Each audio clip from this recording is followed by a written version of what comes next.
My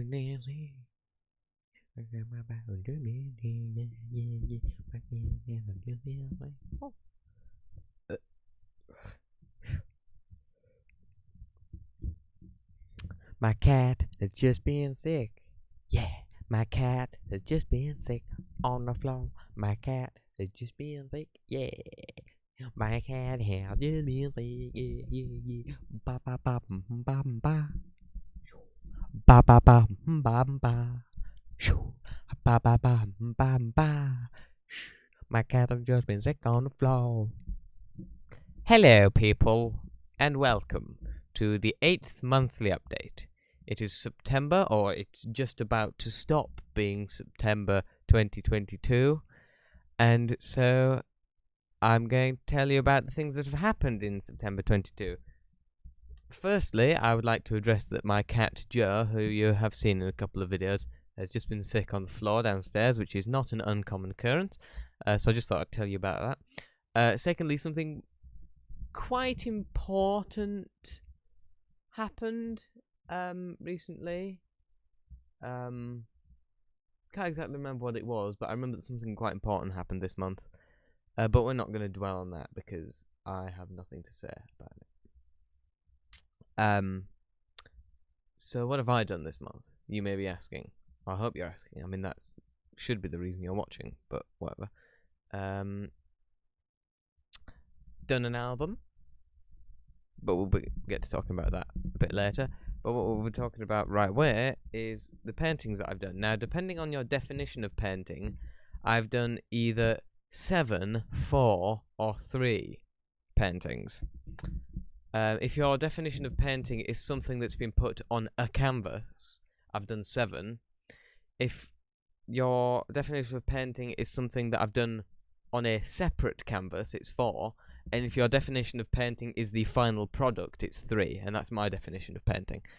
So I'll just get to studio moding and transition here. So out of the what I consider to be 3 paintings that I've done this month, we will start with Viewer, which I did on the 2nd of September 2022. 111 views, that's not bad. Now, as you can probably see, this was indeed made up of 2 separate paintings.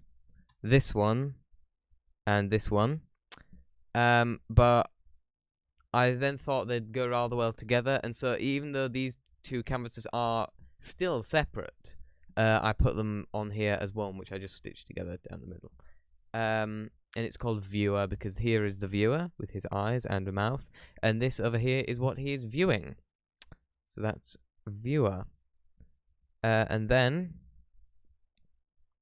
on from the 3rd to the 5th, on a very big canvas. This was actually the exact same canvas that I painted the previous. Let's see, what was it called?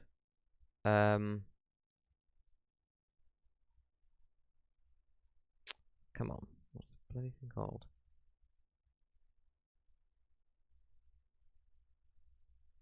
Number 20. So what was this painting? But I thought, because this is such a big canvas, I thought it was a waste to have such a simple painting on it, even though I did like it. And so I turned it into this, which is titled Institution, and is a much better painting, and I won't be painting over this one, at least anytime soon. I don't intend to, ever.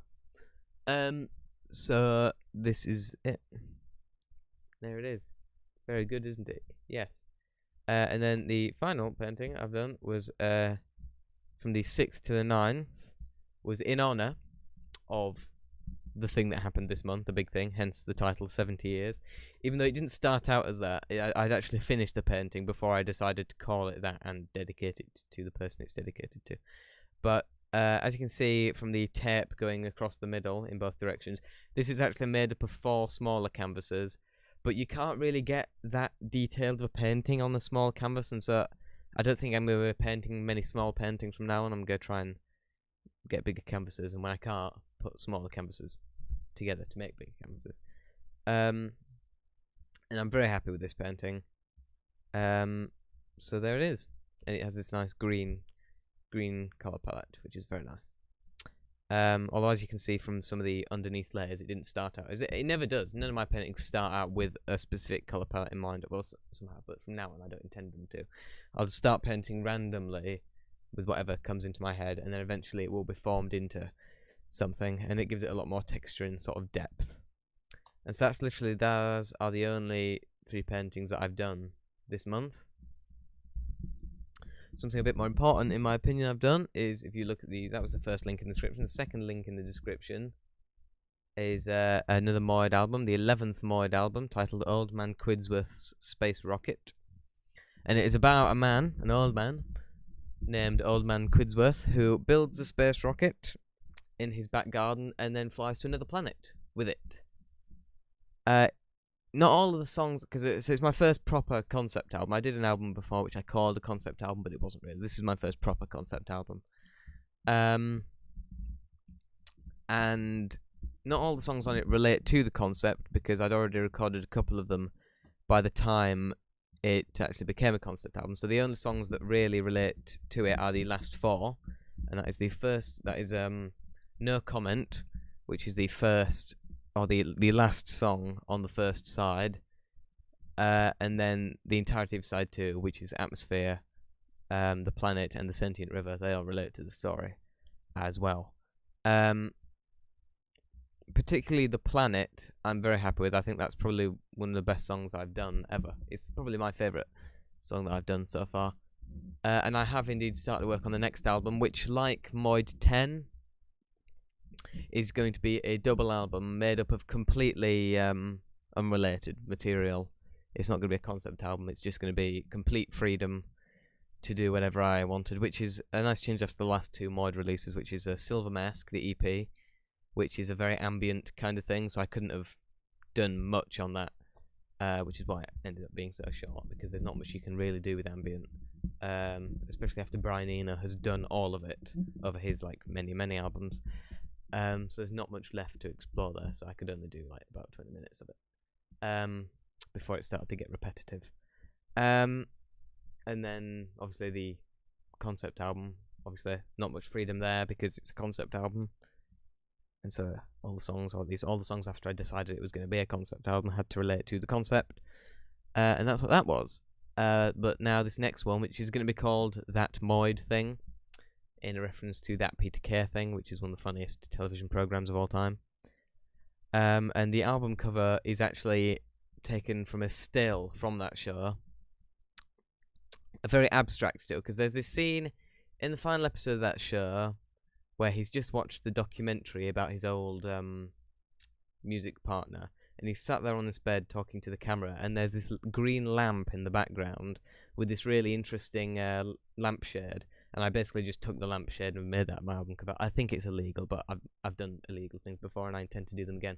So that's what that's going to be. And so it's just going to be a double album made up of completely free, incredibly uncommercial songs. I mean, I'll play you what I intend at the moment to be the first track, and it was indeed the first track that I've actually done. It's called Composition in Stereo. In stereo is in brackets. Composition in Stereo. I'm not going to play the entire thing. I'll maybe play 15 seconds of it, because it's 2 minutes long. And basically what I did is it's me playing completely randomly on the keyboard, which is quite a distorted keyboard. Two completely different times, playing 2 completely different things, panned 100% to the left and the right. And I will indeed play you a little bit of it.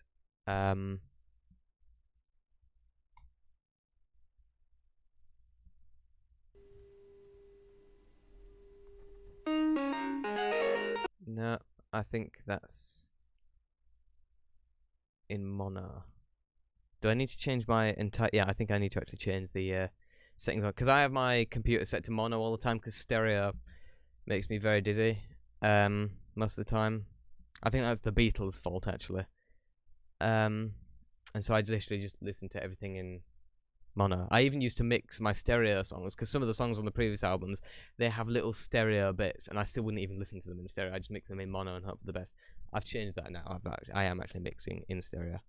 Well, I intend all of the songs from now on. That may not end up being the case, but yeah. So I'll turn off mono audio just to play this song for you. This is composition in stereo. 15 seconds of it.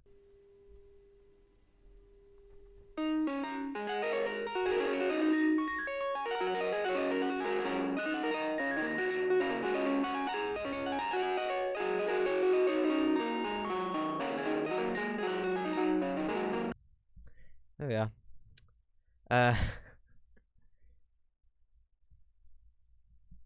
So that's so you're welcome, and I'm sorry at the same time.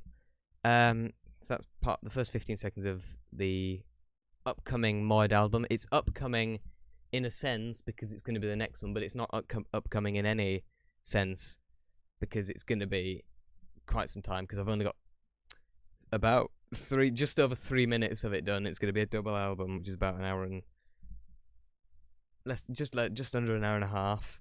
So it's going to be maybe an hour and 18 or something like that. It's going to be quite a while before it comes out, I imagine. So that's that. A couple of developments. This is very back and forth, but whatever.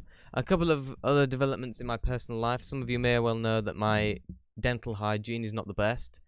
But I've just been to the dentist for the first time in over 5 years because we haven't been able to get one, and it's only because my teeth have been really bad recently that Dad has finally actually set us up with a dentist. Well, not set us up to a dentist. It's not an NHS one, it's a private one, which means we're going to have to pay a lot of money. That's good, isn't it? His fault for not looking as hard. Because you may be able to see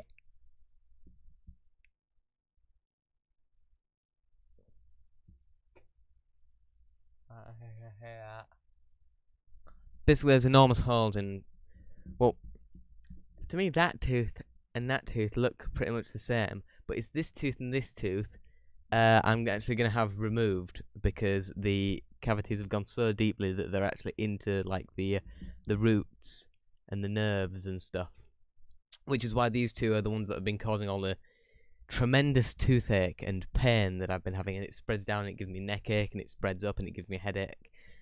Although classic PewDiePie and Yogscast videos are actually very good at curing headaches, because like him in all their eras in like 2010 to 2012 of both of those channels, Yogscast and PewDiePie, are very chill and they're very good for the headache.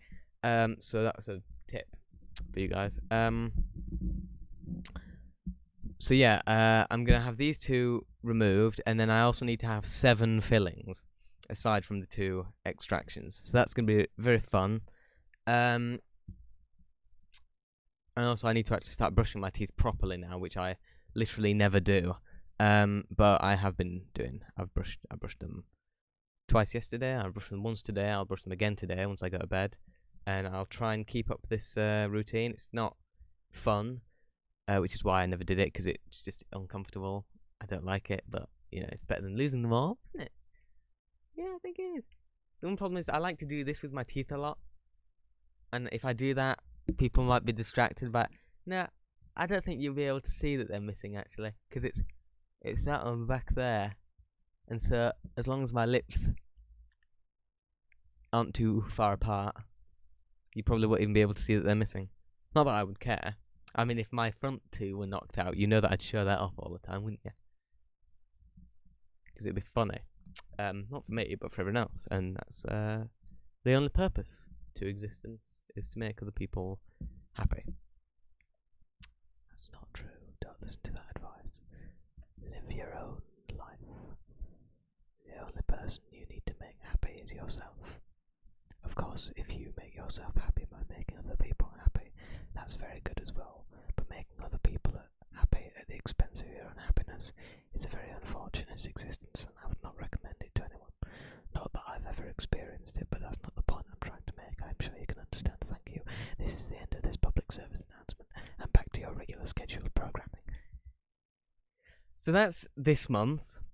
Next month, I'm planning on doing more of the album, possibly finishing it, but I doubt it because I've got a lot to do on it.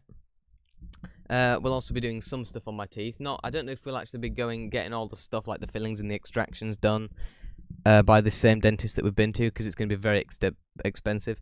But in just a few days, I'm not going to tell you the exact day, of course, but in a short amount of time, we are going back to that same dentist to get a deep cleaning done. Because there's so much plaque built up on all of them that they can barely actually see my actual teeth to see if there's any cavities, like small ones in the sides of the tooth, because obviously the big cavities are the ones underneath the teeth, like on the surface. But there might be some smaller ones in the sides as well, which they might not have been able to see because of the amount of plaque. So I'm going back in a few days to that same dentist to get them properly cleaned. And then we'll see how it goes from there. We may be going back to that same one for all the fillings and the extractions, but that's going to cost over £1,000. So hopefully we'll be able to find an NHS dentist that will do that. It'll still cost money, but it hopefully won't cost as much. So that's that. What else am I going to be doing? I don't know. I'm going to be watching films and listening to more albums by the people I've been listening to albums for, but we'll get to that in, I think, immediately, actually. Films and TV shows first, though. So I'll start finishing off a few of the Werner Herzogs that I was watching a lot of last month.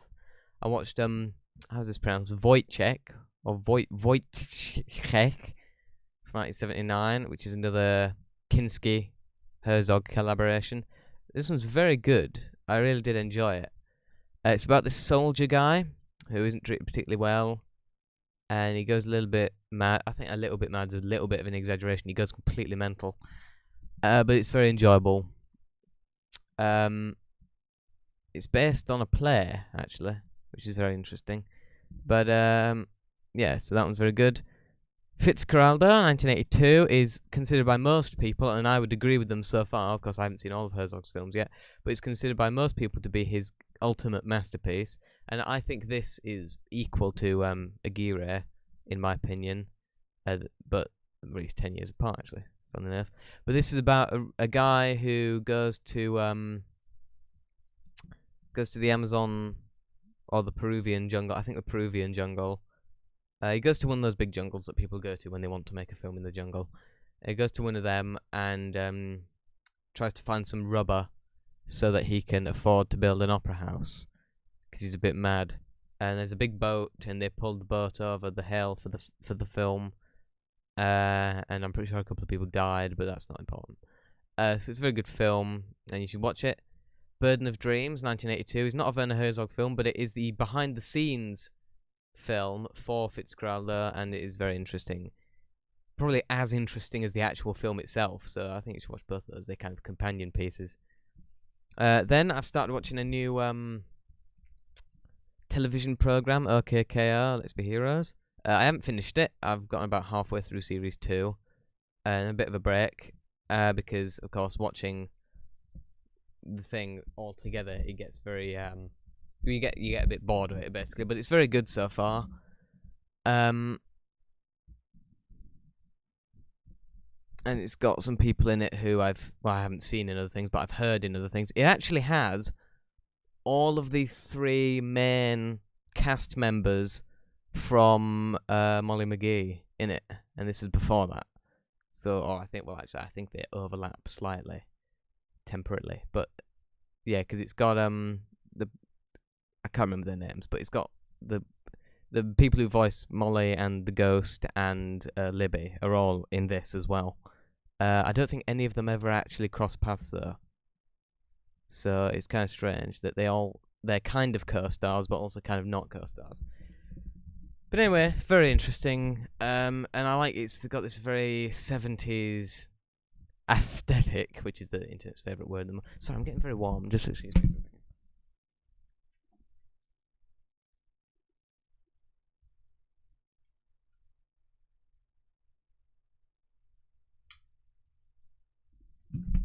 Sorry about this. We've got this really weird temperature in England at the moment, which is like it's too warm to wear my jacket, but it's too cold not to. So I keep having to take it off and then put it back on and take it back off. So I'm very sorry about that. I mean, I'd only just put it on by the time I started this, so I may well be putting it back on by the end.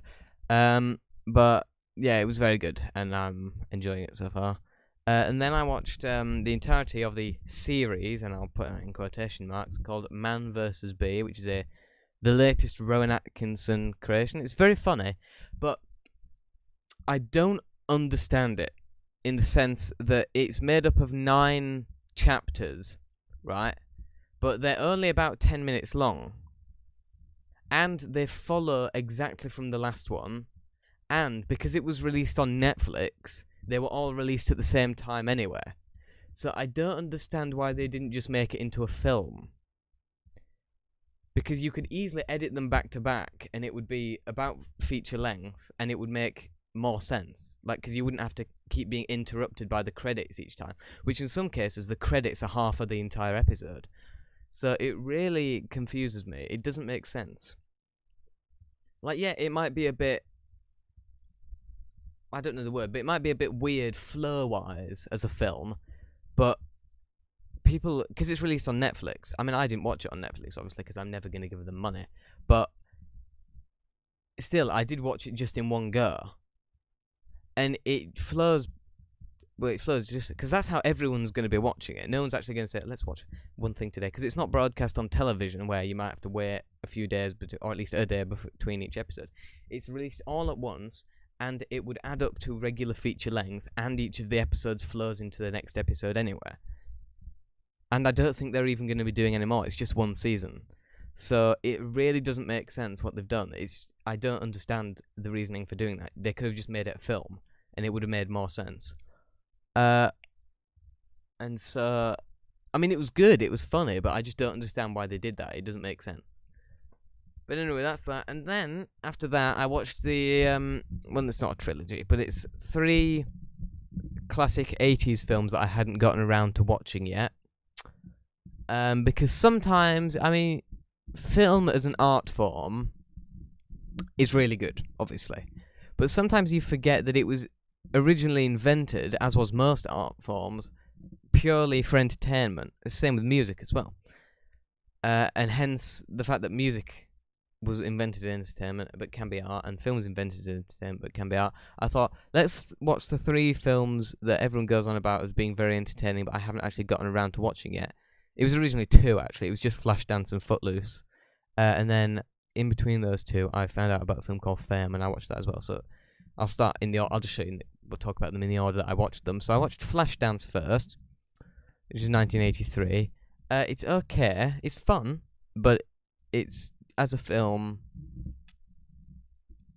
it's just kind of... Yeah. It's there. It's obviously got a really good soundtrack, but it's just kind of...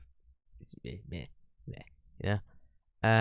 Fame is the best of the 3 films. It's like actually a good film. I wasn't expecting it. I was expecting just another fun 80s film, but it genuinely is a really good film. And it's the only one I can see myself rewatching anytime soon. And then Footloose is probably the most fun out of the 3 and the second best quality-wise. Like I'd say Fame, Footloose, Flashdance. It also has Kevin Bacon in it.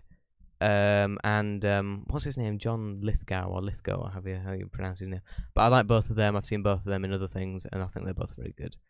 So that's all the films and TV shows and stuff that I've watched.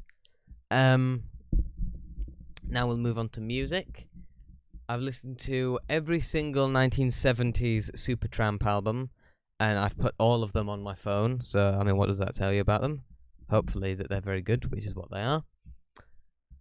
I can't remember much about any of the individual ones, so I'll just direct you to the, in my opinion, the best 2, which is Crime of the Century from 1974, and Even in the Quietest Moments from 1977.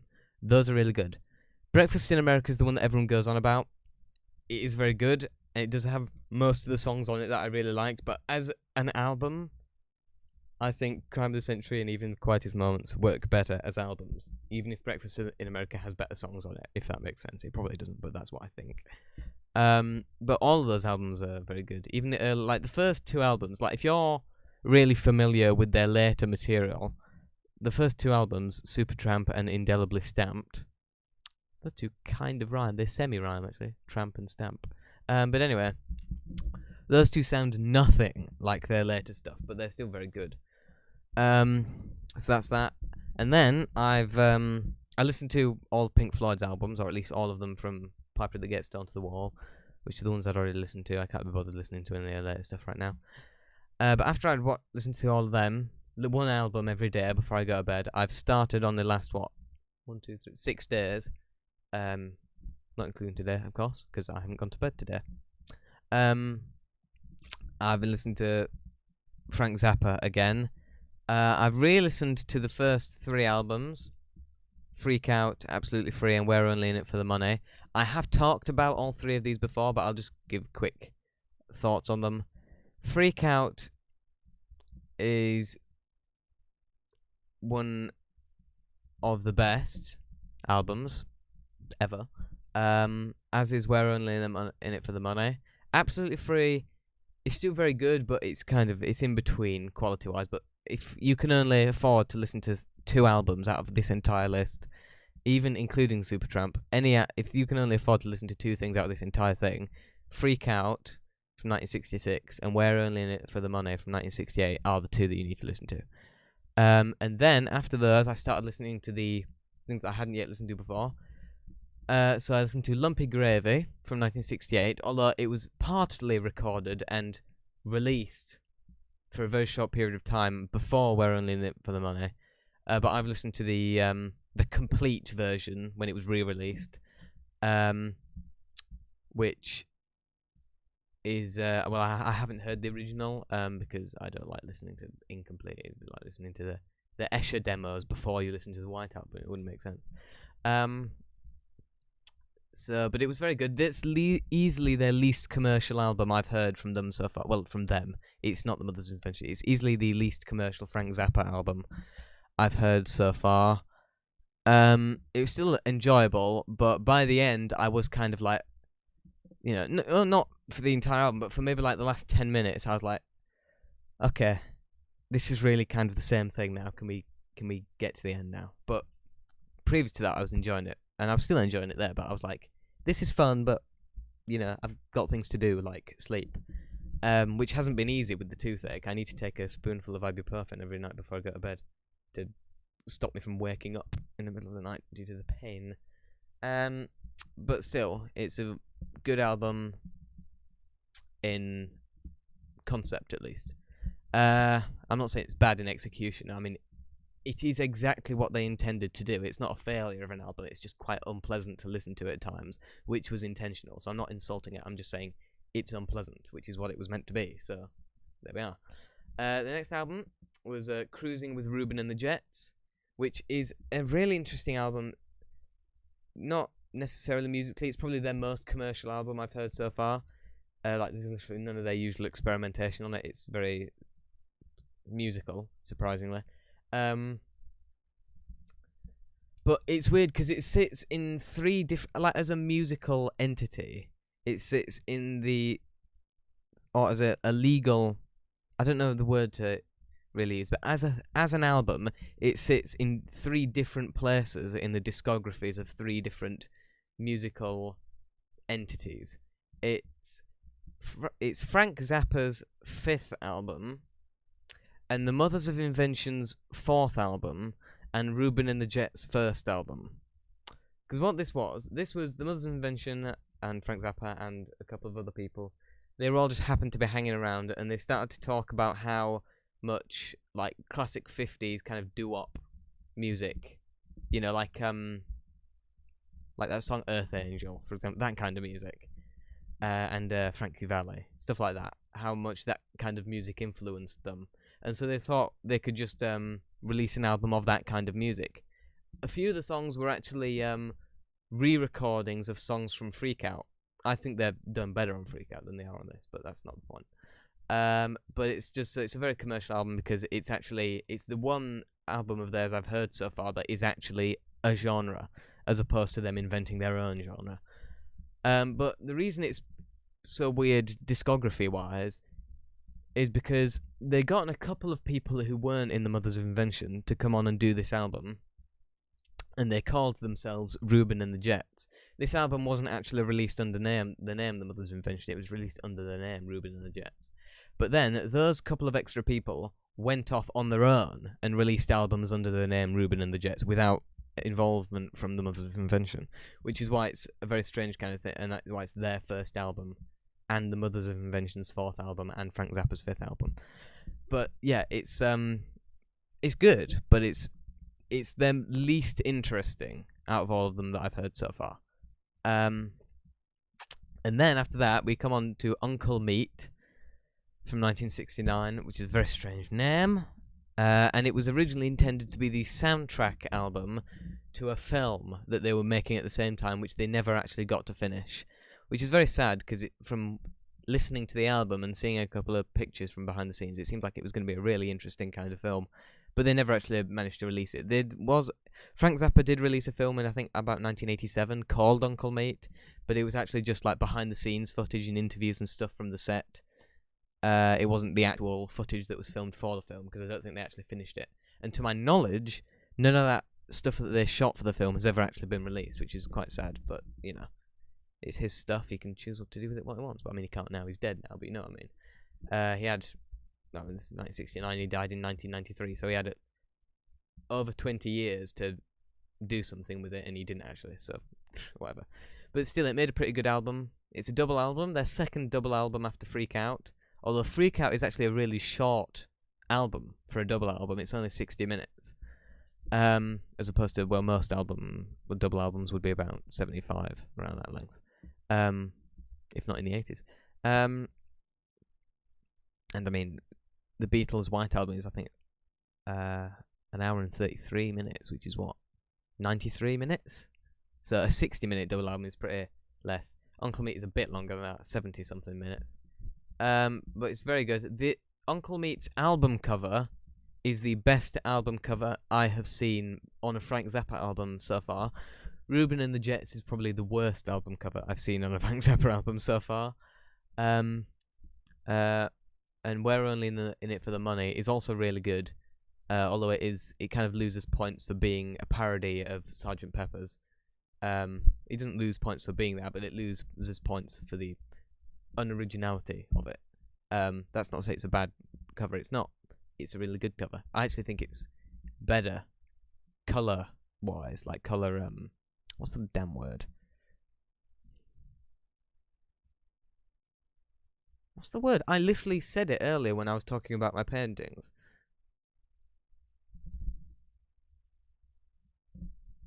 I can't remember the word. As far as the colours that are used are concerned, I actually prefer it to the original Beatles cover. But still, being a parody, it loses points for originality and therefore loses points as an interesting album cover. But anyway, that's probably the second best. But Uncle Meat, it has this cool, like, newspaper kind of collage cutout, very Dadaist, surrealist. And it also, quite appropriately, has a lot of pictures of teeth on the cover, which is very appropriate when you consider what's been going on with me recently. But that's all the albums.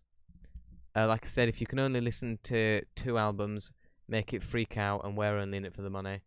And if you can only watch 1 film, or 2 films, I suppose, I went 2 films there, make it Fitzcarraldo and Burden of Dreams. Because they pulled a bloody boat over a mountain, so I think that's pretty impressive. So that's that. And finally answering your questions. And there's no one here to ask any questions, so at only 33 minutes, this is the end. But I've enjoyed this. I don't know why I've enjoyed this more than I usually have, but it's strange. I want to answer questions, but there's no one here to answer. I'll ask my own questions.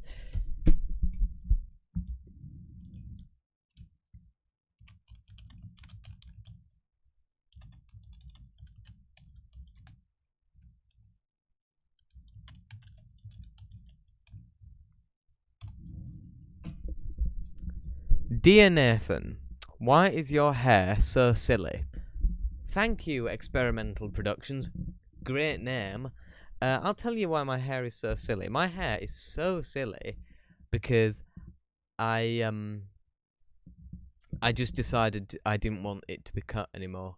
At some point in early 2017, I just thought, because I'd always go to my grandma's house every week for a bath and a sleepover and a haircut, in the opposite order, because it wasn't that, it was a haircut and then I'd have a bath and then I'd sleep over, but that's not the point. And that's actually the exact same house that I recorded the first series of Mark and Mike in, or season, I suppose. But I'd always have my hair cut when I went there. And one time I thought I just asked Grandma not to give me a haircut for that one day, and she gave me a haircut anyway. And so the next time I went, I asked my mum to tell her not to cut my hair again, and that was the last time my hair was cut. So since then it's just been growing, and I just like the way it is. Keeps my head a lot warmer when it's cold. It does get in the way. It itches a little bit sometimes when I haven't washed it for a while. But and it gets it gets kind of greasy, and it does get tangled very easily, which means the having to brush my hair gets very unpleasant in the mornings. But still, it's I think it's worth it because I think it makes me look really cool. And even if it doesn't, I mean, I know it also makes me look very strange, but that's the kind of the point. I like looking strange. I don't know if you've noticed this.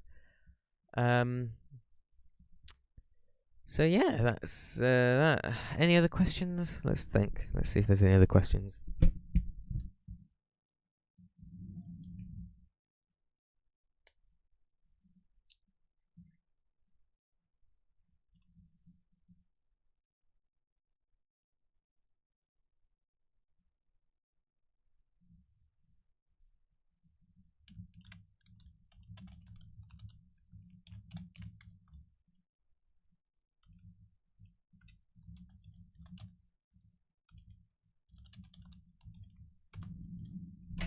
Let's see. Experimental Productions has come back with another question. Who's better, you or me?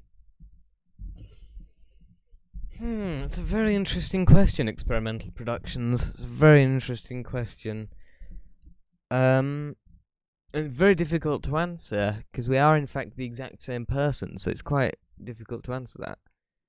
But I think it's probably me. Thank you and good night.